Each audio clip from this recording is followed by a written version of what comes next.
All right, everyone. Welcome to an episode of the NFL Outdated Dugout series. This is the first episode of a baseball series, it makes sense that you start off with my favorite team, the Chicago Cubs, and I am joined by Danny Rockett, co-host of the Sun Ranto show and also Cubbie Blue podcast. How are you doing? I'm doing well. Happy Tuesday, everybody. Happy off Well, season for the Cub fans. Yeah, and this season, 2022 started out, and I didn't, as a Cub fan, I didn't have much excitement for it, and I listened to 670 score, and I listened to the games, and it didn't have a lot of excitement, to listen to the games, but really, the way it turned out, the Cubs kind of turned things around, and really, there's a lot of positive things kind of going into next season.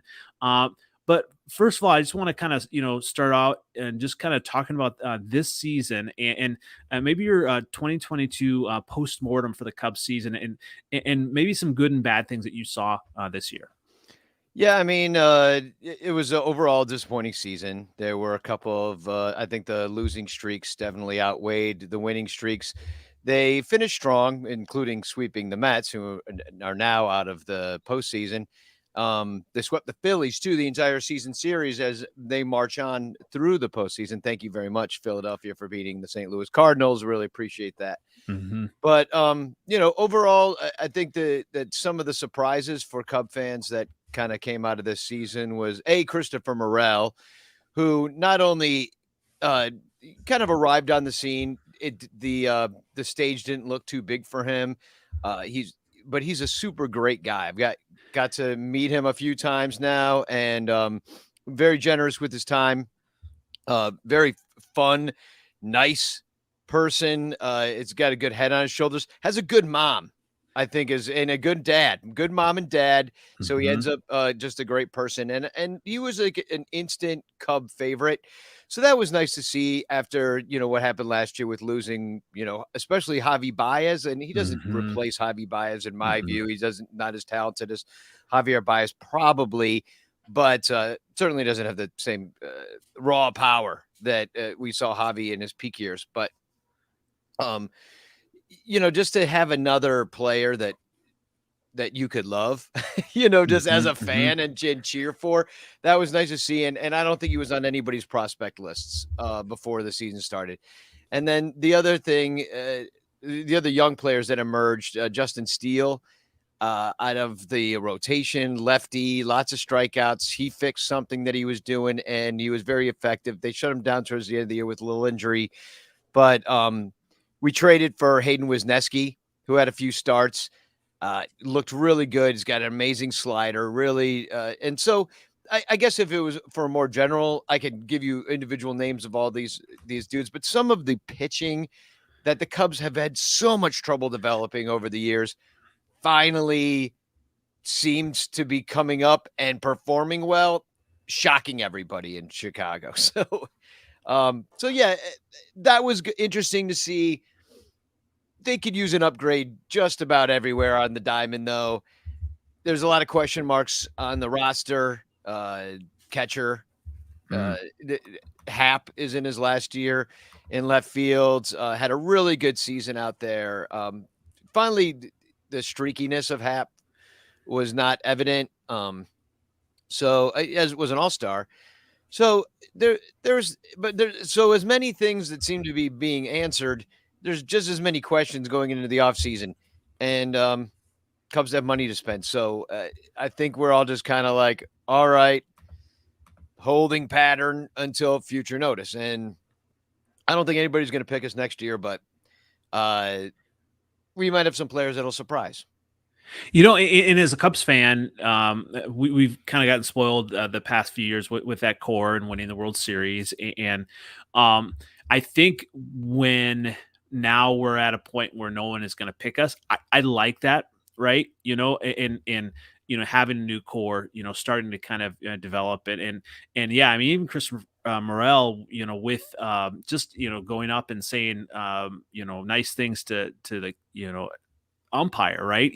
That's kind of a cool thing to have that, because especially losing Rizzo and and just that core. I mean, that was hard. I mean, we knew it was coming, but it was just kind of just ripping our guts out, right? Okay, this is over. But you can't take that away. And as a Cubs fan, as much as I do, it's nice to. So we've got that, and kind of going forward, have some of these pieces. So when you look at the roster for 2023, do you see is Morel going to be playing center field, or who stays and who goes in this lineup? That's what I'm saying. There's so many questions right now. I think there's Hmm. going to be in spring training some guys even competing for starting roles, and a lot has to do. Cubs could spend over $100 million, okay, in the offseason and still not hit the luxury tax. Now I don't even know if there's enough high priced players that they could all go after to even spend that kind of money.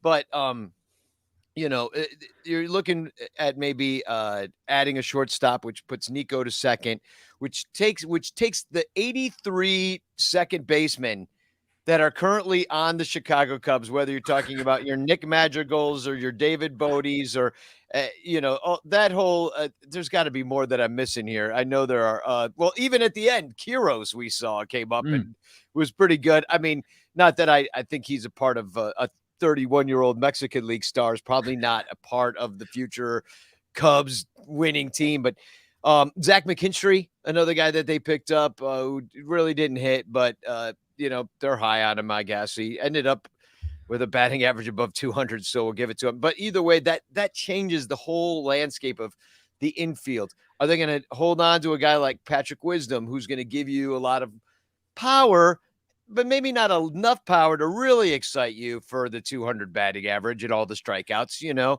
Um, so and then is Brendan Davis gonna break with the team? Is he gonna come up and have a monster spring and make it undeniable that he's going to start the season next year in Chicago?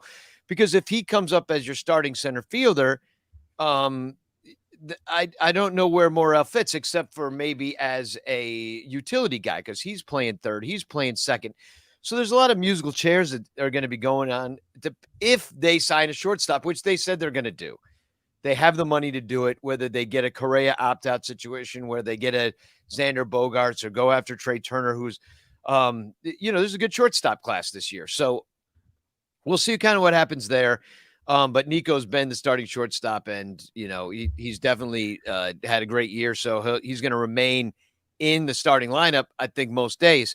But, you don't need 5 utility second basemen. You just don't need it. Mm-mm. So the other hole you got to fill is first base.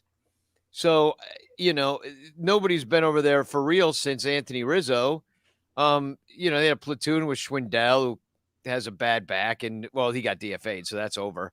I guess PJ Higgins played somewhere over there, but he's a backup catcher. Is Wilson going to come back on a qualifying offer? They're definitely going to hand him one. I don't think he'll take it. He'll try to get his money, but you never know. The stranger things have happened.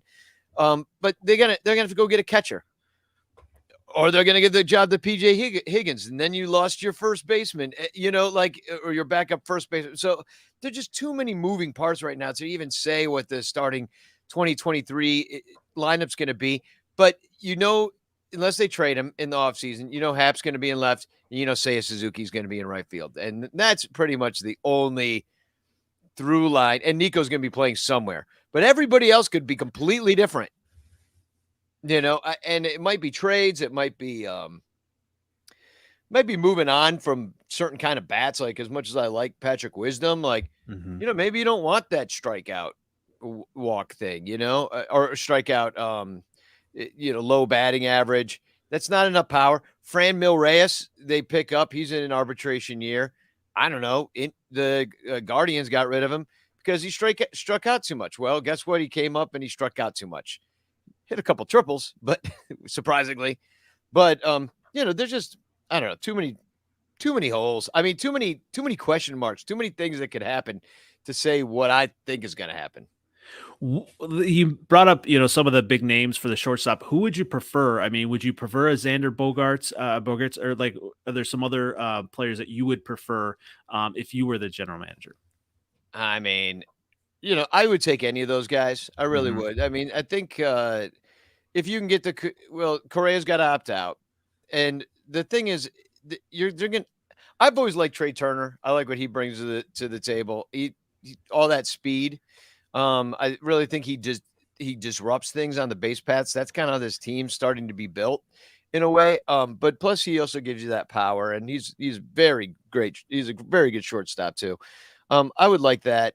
Now he's got quite a bit of experience in the postseason as well. So you're going to take that kind of veteran quality. I would take any of them though, no doubt about it. It would all be an upgrade at the position over Nico. I think defensively, although Nico's fine, but you can really give yourself a really solid infield. The defense was not good this year overall. The defensive efficiency ratio was way down. They're not getting the outs. A lot of sloppy play. I think that's a lot of them not playing together a whole lot. It's a young team, they're not like butchers in the field like the Phillies or something like that, where like they're established ball players. They just don't know how to play defense and they never learned it somehow. But the Cubs, they just need to clean up that. They need to clean up the base running. They need to clean up. They just need to get a little bit more fundamental, which you wonder how like they still don't have that. I mean, professional baseball players, like how are they screwing these things up? But they did. They ran into a lot of outs. So I'm hoping they take a look at a few things and see where they can really improve on things that they can be better at just by training. And also, I mean, the original question being the shortstop, I think that takes care of a lot of things. You got somebody like that where most of the balls are hit, then that's going to improve everything right away, just like it did when Javi Baez was there, one of the best shortstops to ever play the game, probably. At least exciting shortstop to play the game. So, I think that takes care of a lot. And all three of those guys are really good defensive shortstops. So, some people even said that you leave Nico at short and you get rid of Wisdom and you have like Correa playing third or something. I was like, well, I don't understand any of that kind of nonsense, but like, there's a lot of hypotheticals in that, but they got to do something. They got to go get one of those guys. If they don't, it'll be a failed offseason in my estimation. Yeah, is having all that money and everything as well. And, what are your thoughts on, David Ross and maybe the front office and be able to kind of, reshape this, roster and everything? How would you grade David Ross as a manager and maybe his future with the team and then also the front office? Yeah, I mean, David Ross, the thing is about him has been that he's never had a regular season. First year was 2020. He got that COVID year. Then 2021, they trade all your best players.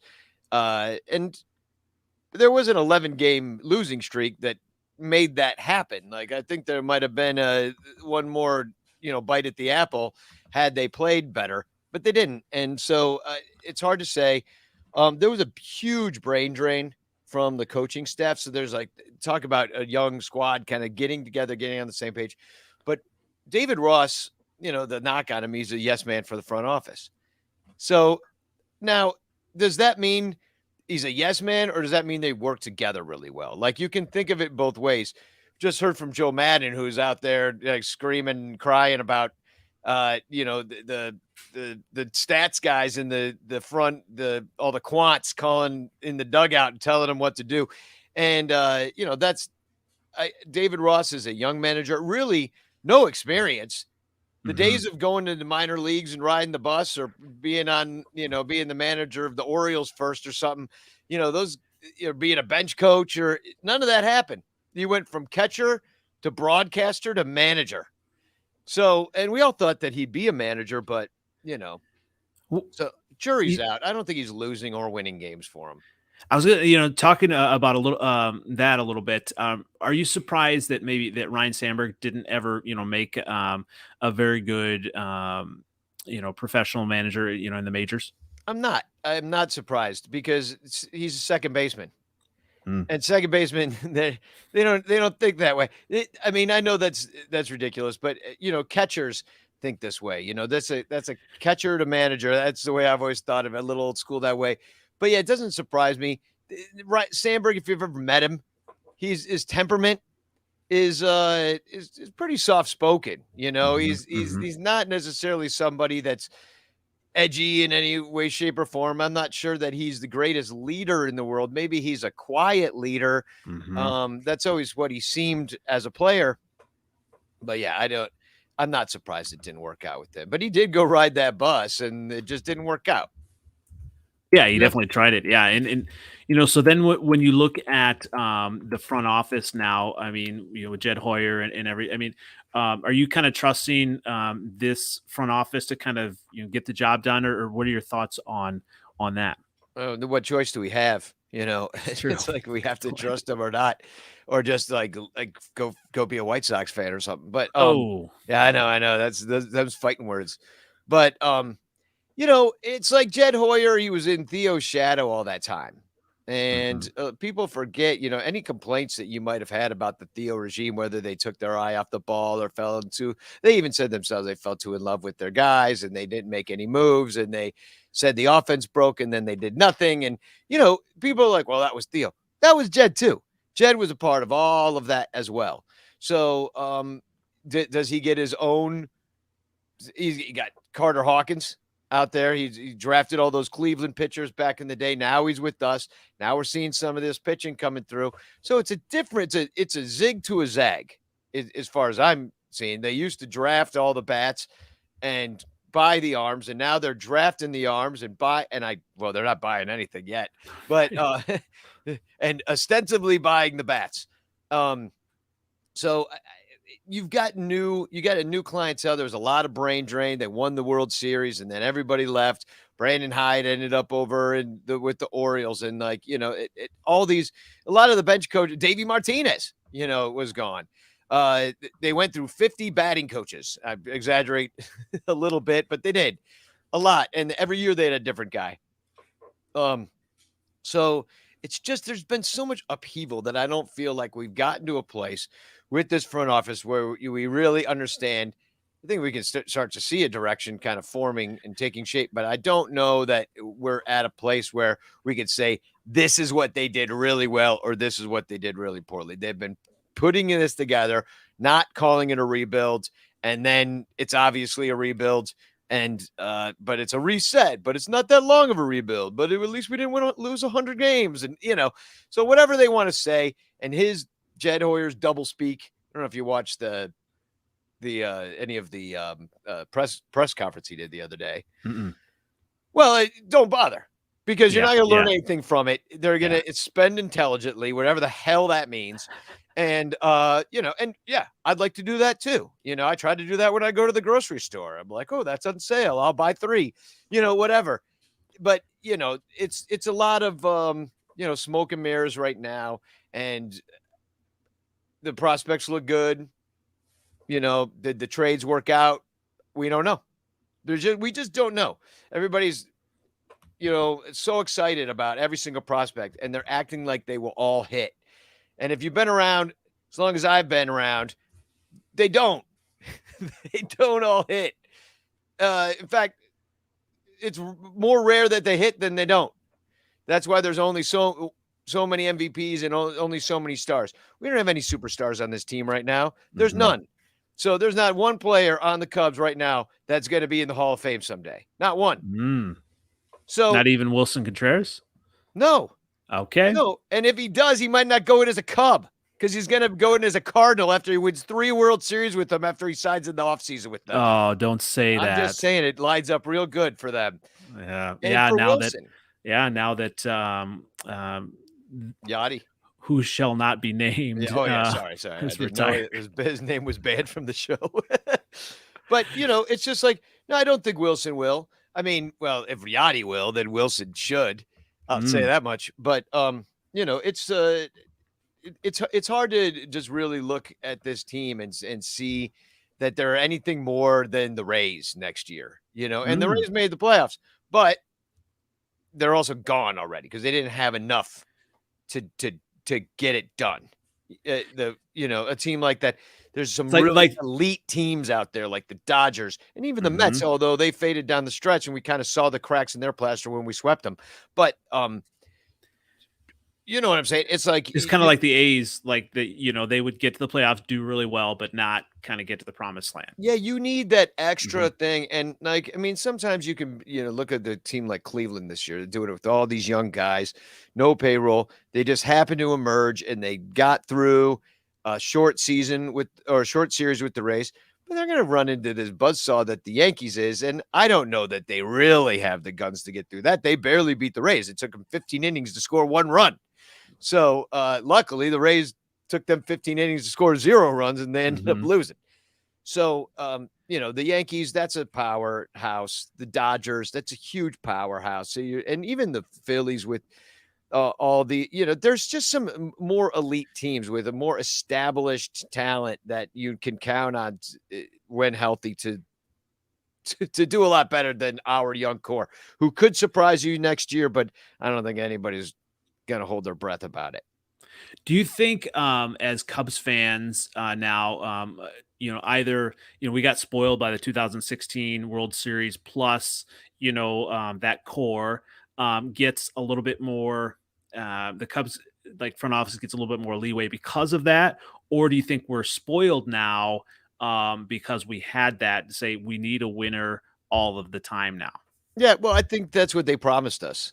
That's what Rockett Mhm. said was gonna happen, that now they've under a good owner, and it's not the Tribune anymore, and just give us this one big rebuild, and then we're gonna lose 100 games a couple years in a row, and then we're gonna draft high and, like, do that Astros route to it, and we did it, and we Mhm. were just a little bit behind that process. And then, when I mean, spoiled in a way that I would say that you win the World Series a couple years ahead of schedule, then they're thinking that the core is going to come together. So that happens, but then they don't do anything. Mhm. They don't do anything after that, and they keep the core together, and they make us fall in love with the players. And we're supposed to, just be, be showing up to this ballpark, paying the highest price in baseball for a ticket and a beer and a hot dog and all of it. And so, if and you have half the stadium filled with season ticket holders, so Mhm. they're taking it on the chin big time, because at the end of the year, I'm going free because I know enough people. I live by the ballpark. People are like, well, I'm glad somebody can use the tickets. It's like, yeah, because the announced attendance is 25,000, 30,000, whatever. The actual people in the ballpark is way, way less than that, because you didn't build a contender. You're charging premium prices for a non-premium product. And, for capitalists, they love that, and that, look no further than the Ricketts. But it's like, unless, and then they said, they've been saying that they're going to compete every year. That's a lie. There's no, if you believe that, I got a bridge to sell you in Brooklyn. This is ridiculous. I mean, don't believe them in this. So everybody comes out and writes these articles after, the press conference yesterday with Jed, and they're like, oh, see, we're going to spend. Other teams are trying to spend too. Yeah. Other teams are going to have offers out there to Correa and Turner. Other teams want those guys too. It's not just like, and those guys want to play for a winner. So if Yep. they're looking around this pitching staff and they're like, well, that's not enough. That's not enough to win more than 83 games if everything goes well. Mhm. Well, then why the hell is Correa opting out to just come over here and slum it? So Because he likes cup snakes? Because that's all that's going to happen out there. So yeah, it's interesting because before the World Series and everything, I feel like Wrigley was always packed. Everything was packed because there was lovable losers and all of that. Regardless of wins, it was just going to be packed. Even like when the Sox came in town, it was just, or they were in town, but when they Yeah. came to Wrigley, everything was packed regardless win loss. And now it's kind of shifted. Having that World Series. And kind of less people maybe coming out, and I've been in the bleachers, and those are expensive tickets, Yeah. in the sun, and you don't have a guaranteed spot. You have to. It's just it's fun when they're winning and when there's home runs, obviously, but when you look at the product on the field, yeah, I mean you want them to be perennial winner, and it's interesting.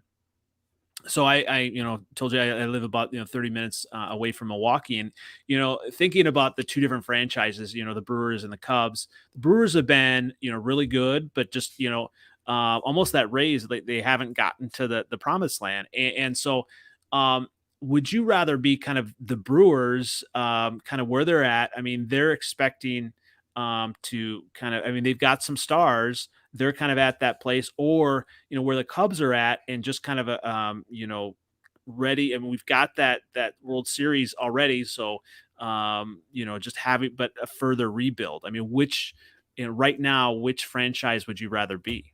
Oh, well, I mean, yeah, they're kind of, I don't know, it's kind of tough. Well, it's tough to say. I mean, I do think that there's a lot of promise coming from the minor leagues. Some of it's a little bit too young, so we're not going to see it for a while. But I think that when you look at the emergence of somebody like Hayden Wisniewski, who we just traded for, and you see a pitcher like him who could be really dominant out there in the mountain. His first game, he came out and pitched 5 innings in relief. He came out in like the third or something like that, and had 8 strikeouts in 5 innings, and he just strutting around the mound and stuff. And so we hadn't seen anything like that in a long time. The Cubs, the knock on them is always that they can't develop pitching. Now that maybe they're doing it. So now whether this is like, going to be like what the Brewers have, because they've got, up at the top end of their rotation with Woodruff like leading the way there, I mean, that's a pretty, I mean, that's a good 1-2 punch that they have. So the Cubs don't really have that, Stroh, all these guys are like, mid-3 ERA dudes. Like, and we don't know what's going to happen with Hendo. You look at the starting pitchers that are available this offseason, and there's really not a lot of high-end arms to go for. You could get yourself a Grom and then, or get Rodon to opt out or something like that. But then there's injury concerns and things like that, which could throw you off, like it did when we got Darvish and he was instantly injured pretty much, But now you see, like I tweeted the other day, I'm like, boy, we could really use an ace like Darvish. Well, we had an ace like Darvish, and we traded him for guys who I don't know. That Owen Casey, I don't know, is Owen Casey going to be on the Cubs someday? Well, we're all hoping he will be, but it's going to be a while. It's not even going to be next year. So these guys got to work their way through the system. We see what we have, but they were teenagers that Darvish got traded for. And we need a guy like that on the front end. We don't have it, even with these young guys. We don't have it. We just don't have this top end of thing. This top end of the rotation. But that the Brewers have, but the Cubs have more money to spend, and they'll spend it. And the Brewers, they're just sneaky good. Craig Counsell, what he makes more out of that team than they deserve to be, oftentimes. And they're making seem like that move to get rid of Hader. Man, I didn't understand it, but Hader kind of fell apart, and then he seemed to put it back together. So we'll see what we get out of him in the postseason with the Padres, but as they march through. I'll say the biggest thing with the Brewers, here was their bats, and obviously you can have the pitching, but you need to have the bats, especially, when it matters, down the stretch. And, they were, they were up in some of those games to kind of get into the playoffs. And obviously that's what you want. You want to have that opportunity, but then when you're just kind of just there and just miss the playoffs, that's kind of, I think as a fan, that's harder because, you say, well, what if this, and this? But with the Cubs, it was the opposite. When in the season, I didn't think they were going to be in the playoffs, and but you see some of these players kind of emerge, and it's almost more of a positive, going into the off season with the way the Cubs ended, as opposed to the Brewers being so close to the playoffs and missing. Yeah, close to that third wild card spot. So, I mean, I was expecting an early exit for them if they made it, and if they had managed to beat the Phillies. And we gave them every opportunity. The Cubs swept the Phillies down the stretch, and then the Brewers still couldn't win. They just couldn't do it. But if you got, I assume Rowdy Tellez is going to be back, giving you 35 home runs. Willie Adames, I think he's going to be a big part of this team. The whole Hunter Renfroe, Andrew McCutchen thing. I mean, he's gonna get. I mean, Renfroe had a great year. I mean, he really did. But like Andrew McCutchen, like that's not going to age well. And the thing that you really is killing the Brewers right now offensively and on their payroll is Christian Yelich. And they paid him a lot of money to be there a long time, and he fell off the face of the earth. and you still got Corbin Burns. You got the pitching. You do, Mhm. and who's that back end? The reason that they thought that they could get rid of Hader was because they have who's the guy? Oh, yeah, I can't think of his name right now as well. Yeah. Yeah, I know what you're talking Devin about. Williams. Williams. Yep. Yep. Yeah. So you still got the arms. I mean, it's tough to see. It's tough to see them spending. It feels Mhm. like that they or might even take a year off at this point. I don't know. It's the division's still going to be weak. It is. Well, and that's why I worry about the Cubs. I mean, they've, spending big, but you want it to be the right player at the right time. If it's going to be too much for a player that's at the back end of their career, well, the Cubs obviously aren't on that trajectory. They, obviously they need someone who is going to be top end talent, but not on the back end of their career, right? Well, I wonder if they're going to trade for somebody too. I mean, Mm, it's like you can trade from a place of strength. You do have quite a few prospects. A lot of them play shortstop. You have, not saying that you know what they're going to be, and you might make a huge mistake with some of this stuff, but you can't hold on to everybody. At some point, somebody's going to get that job. I mean, what are you going to do if you go out and you give Correa a big long deal and he opts out, and then you got like all these prospect shortstops right behind him, mhm, and like mhm, then what? Those guys are just blocked. mhm, It's just like you can trade some of these guys from that strength that you might have. I would hate to say it too. Some of the pitching, you've been drafting all this high end pitching, so maybe you can put together a little package and get something that's ready right now. You in the rotation, you're looking at Stroman. You're hoping Kyle Hendricks comes back. mhm, But even if he does, he's not your top line starter. He's going to be towards the back end of things. You're hoping Wisniewski and some of these like rookie guys can keep going. Keegan Thompson, you're hoping you want to give these guys time to develop. So like if you can get a frontline starter, whatever way you can get it, you slot everybody back where they need to be. mhm. And then you have depth, which the Cubs sorely lacked all year long from all over the fields, whether it be, I mean, how many times this year were you watching the game and you're like, who the hell is this guy? Mhm, Where do we get him from? mhm, I follow this team every day. I do a show. I do 2 shows about this team, and numerous times this year, I was like, "Who is this?" And only if you like really paid attention to minor league rosters, and not even the prospects on the rosters, but some fringe guys. Then you're like, where did Kiros come from? What? Why is he here? mhm, Um, and some of the pitching was like that. So you just don't know what you have. The bullpen too. I mean, a mhm. bullpen's a bullpen. You can piece that together as the year goes on, but somebody's got to eat those innings, and you got to eat them with some higher caliber pitching overall than you did this year. You had nobody eat more than 138 innings this year. So, let's go ahead. No, that's it. I mean, Stroman, who Mhm, was injured for a fair amount of the year, took mhm. 138.2 of the innings, and that's it.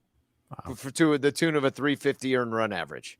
That's not gonna be enough Mm-mm. especially if you get in the playoffs, short series, you need a win. You need big game pitchers. And we saw a lot of great pitching at the end of last year. We saw some guys turn a corner, but they weren't in a playoff race. Mm-mm. That does make a difference. I mean, when you know, obviously, when you're in a playoff race, I mean, that just a different kind of pressure, right? Yeah. And like, do they go get the Smiley Miley brigade back? They did okay, but they were injured Mhm, almost the entire time. Drew Smiley was injured. Uh, Wade Miley pitched 35 innings, and then I mean, then he turned and threw to second base, and his back exploded. I mean, mm. like, I just don't know. I mean, they're gonna have to do something because it's not enough. Well, talk about some of the top prospects that might explode. Obviously, I'm looking at a list: Pete Crow, Armstrong, Brennan Davis. Who you talked about. Obviously, Hayden Wisniewski is down there as well. So, what are some of the other names that you're looking at here? Well, to make an impact here in the next few years. I mean, it's possible you could see Caleb Killian, who came from the Giants in the Chris Bryant trade. They Mm, brought him up and it didn't go that well. So I don't know what their work on him in the offseason, but he was pretty highly rated prospect. And you're hoping that maybe, I mean, he had a great Arizona Fall League last year. And mhm, so I don't know what he has to do to put that together. But he's in he spent his time in AAA, a couple starts with the Cubs this year.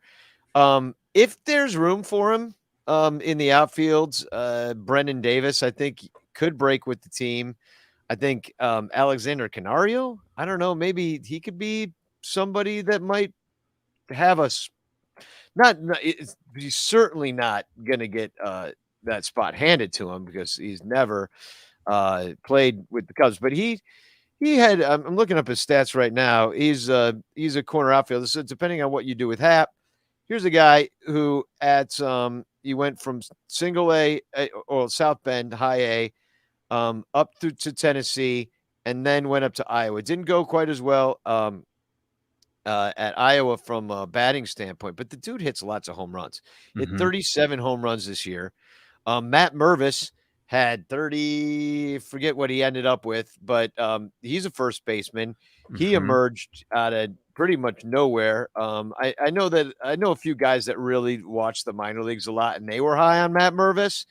But they didn't necessarily know he was going to hit 39 home runs or no 36 home runs. Matt Mervis. I mean, they didn't think that was going to happen. See, your next Anthony Rizzo, is he going to just get the job out of spring training? I don't know. A lot of people are thinking he will, but I don't. That remains to be seen. So you have some guys.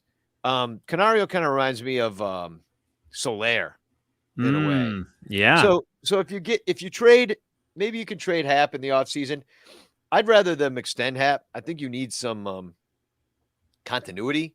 mhm, But then you end up with a situation where you maybe have like too many guys that are just kind of all in the same place. And I'm like, you got to trade somebody. You mhm, can't, there's not a room for them on the team. But, what are you going to do? What are you going to do with all this talent? You need them to play somewhere. They need the reps. They're probably ready to be. Matt Mervis is probably ready to give it a shot in the bigs after hitting 39 home runs in the minors. Alexander Canario probably ready to give it a shot in the bigs, after that. But you're screwing around with Franmil Reyes, who doesn't even have a position because he's a DH. mhm, So, and you're screwing around with Ian Happ, who's got a year left on his contract. And and are you going to trade him or are you going to lock him up? Because, crap will get off the pot. So, you know what I mean? Like, they got to do something because otherwise there's just this lock on dudes. And I want to see the prospects up at Wrigley. I want to see what we mhm, got. mhm. So, at least they're moving on from Hayward.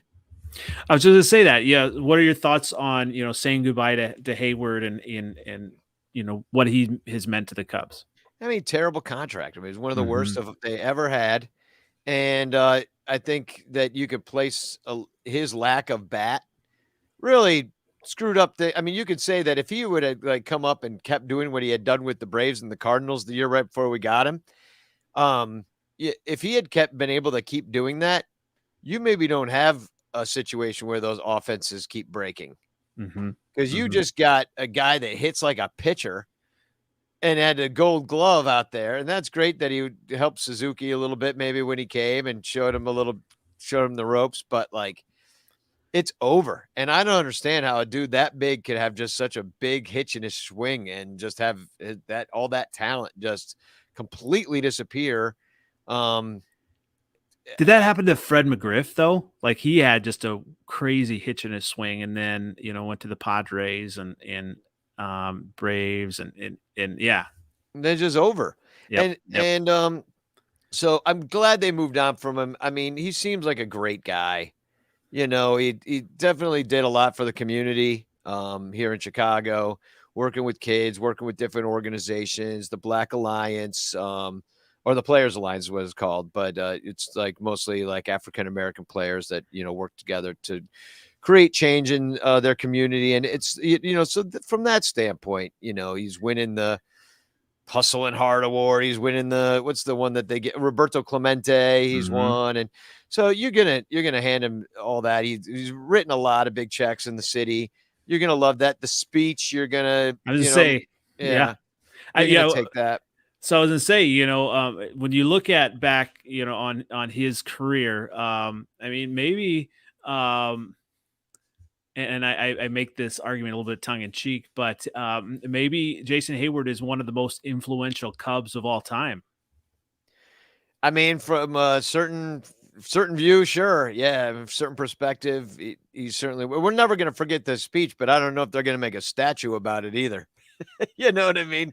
Here's a, the y- his legacy is felt. I mean, he got a really nice applause. I was at the game when he came out. Kind of surprised us that we didn't know they were going to do that, and they gave him a big thank you and everything. And but I think people were like, okay, when they announced that they're moving on and that this is dead money, Hmm. they were just saying what the fans wanted to happen the whole Hmm. time. So people are like, "Will you please just? We want to see, Velasquez. Like, why? We want to see. Just let's see what we got because we're not Yep. going to win. So why are we messing around with the Jason Hayward situation? Let him be a coach." So that's it's interesting. You brought up the Brewers with Christian Yelich, and they were the Cubs and the Brewers are in two different spots. The Brewers were trying to get in the playoffs. If they were kind of, or maybe even it was kind of the Ryan Braun situation too. Just those type of players that at the top of their careers, they were amazing players. And Yelich had been that as well, but maybe it is time for the Brewers to kind of move on for him. I don't know if they will because they're at a different point than the Cubs have been. But really, I mean, Jason Hayward, it's in even when you talk about like fantasy football, you look at a player in name only, not production, right? And Hayward had that kind of name coming, from the Braves and coming from the Cardinals, or you know, having that name, but then not living up to that contract. And that's, as a Cub fan, that's what you kind of worry about, when they start to spend, do they spend it in the right places? Yeah, well, that's the intelligent spending, quote unquote, that they're on about. But yeah, I mean, you certainly don't want to spend it on a situation like Christian Yelich because I mean, this guy, he's on the team till looks like 2042. No, no, they're gonna pay him until until 2042, I guess. Well, It's that's all like this. Bobby Bonilla, huh? Yeah, 2042. I don't even know if I would be alive by this time. But this they owe him $22 million a year pretty much every year for the rest of this decade. Hmm. So, good luck with that. That does not look like it's going to turn out to be a very good contract for them. I mean, you're expecting the back end of these contracts to go maybe a little south like sometimes, but this is 9 years, $215 million contract, and yeah, It's like till 2028. that's kind of like a hockey contract, I feel like, where they just lock them up forever. Yeah, and that's what this is. They locked him up forever, and it seemed like it was a huge mistake. So he had 14 home runs this year? Yeah, 14 home runs, batted 252. Um, I don't know. Maybe he has a resurgent year. Maybe he's dealing with some injuries. But I mean, I know that's one of the things that definitely set him down. Um, Were, Speaking of contracts, were you surprised that Correa's contract and then maybe like that he didn't sign with the Cubs or like last year? Or? I mean, a little bit. I mean, it seemed like they had some kind of framework in sort of place, and then something fell through, or I don't know. The high AAV contract seems to be the way that they're gonna go. Like it seems like Jed does not want to be saddled with years. I mean, nobody wants to be saddled with years. And, maybe you get a contract like Jason Hayward's or Christian Yelich's, and you look at that and you're like, well, I don't want that to happen to me because then that puts us in a tough spot in the future and handcuffs you for any flexibility that you might have.